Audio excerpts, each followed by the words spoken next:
Sa ulo ng ating mga nagbabagang balita.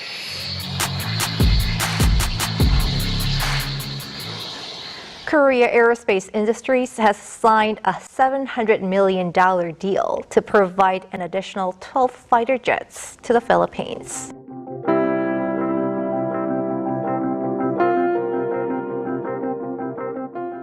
Lumilipad sa himpapawid sa ibabaw ng West Philippine Sea. Ang mga makabagong jet na may pinakabagong radar, makapangyarihang armas, at kakayahang mag-refuel habang nasa kalawakan, ay laging handang ipagtanggol ang bansa sa anumang oras. Ang ganitong uri ng hinaharap ay mabilis nang nagiging realidad para sa hukbong himpapawid ng Pilipinas.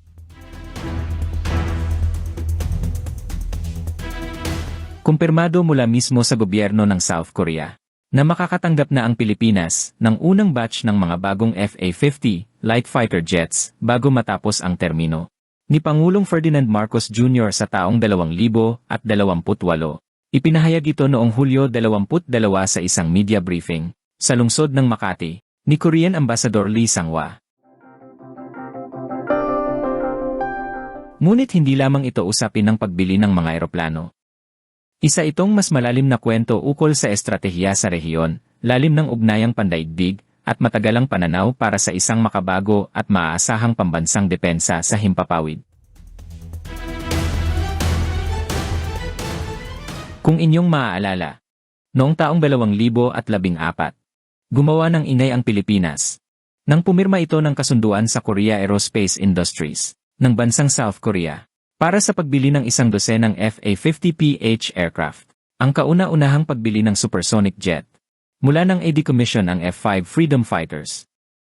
Na-deliver ang lahat ng 12 units na FA-50 noong taong 2017 na siyang nagmarka ng malaking pag-unlad sa kakayahang panghimpapawid ng bansa. Mabilis ang paglipas ng panahon. Ngayon, naging mahalagang bahagi na ng operasyon ang FA-50 Fleet H, kung saan ang mga ito ay nagagamit sa pagsasanay, maritime patrol, at sa limitadong mga combat mission. At makalipas ang isang dekada, mas pinapalawig pa ng pamahalaan ang kanilang kakayahan.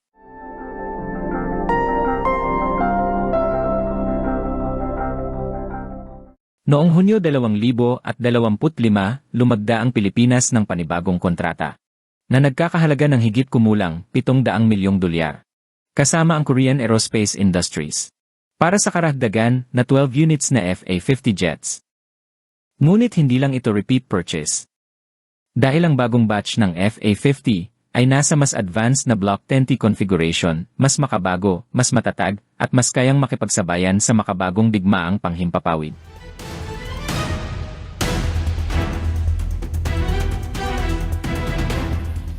Ayon kay Ambassador Lee, ang mga karagdagang FA-50 ay makatutulong ng malaki hindi lang sa Air Force kundi sa Navy, Army, at sa kabuuang kooperasyong pang-industriya sa depensa. Ano nga ba ang espesyal sa bagong FA-50 jets na ito?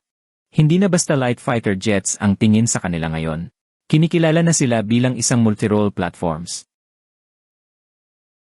Ang bagong FA-50 Block 20 ay mayroon ng aerial refueling capability na masasabing game changer na nagpapahaba sa saklaw ng operasyon, di tulad ng mga naunang FA-50. Kaya nilang magpatrolya sa mas malalayong bahagi, tulad ng pinagtatalunang South China Sea. Bagong klase ng ISA radar. Isang makabagong uri ng radar na may mas mataas na kakayahang detection, tracking at tumarget ng mga banta. Binibigyan nito ng panibagong antas ng lakas ang FA-50 sa air combat. At mas advanced munitions integration. Bagamat hindi pa isinasa publiko ang buong detalye, inaasahang magkakaroon ito ng mas malawak na hanay ng air-to-air at air-to-ground missiles. Kasama na ang precision-guided bombs at beyond visual range na mga armas. Ang modernisasyong ito ay tugma sa layunin ng Philippine Air Force na lumipat sa mas flexible, survivable, at capable na mga sistema, lalo nang ayong tumitindi ang tensyon sa rehiyon. Ang unang batch ng mga bagong FA-50 ay inaasahang may de-deliver mula 1 hanggang 3 unit bago matapos ang termino. ni Pangulong Marcos Jr. sa 2028. Isang mahalagang panahon ito upang maihanda ng Armed Forces of the Philippines ang kanilang buong operasyon para sa mas mataas na antas ng kakayahan.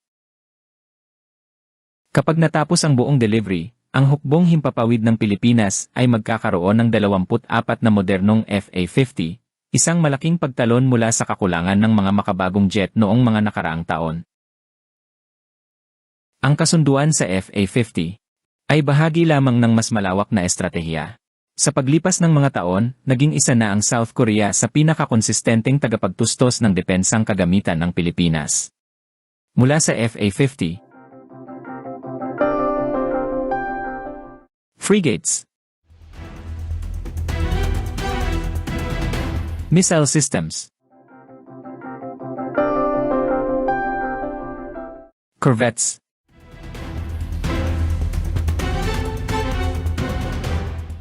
at sa hinaharap maging mga submarino. Dahil dito, nakikinabang ang Pilipinas sa subok at pinagkakatiwalaang teknolohiya, mabilis na delivery, at mahaba-habang suporta sa maintenance at training. Habang lumalawak ang interoperability, joint training exercises, at co-manufacturing, lumalalim pa ang relasyon ng Maynila at Seoul. Hindi na ito transaksyonal, ito'y estratehiko.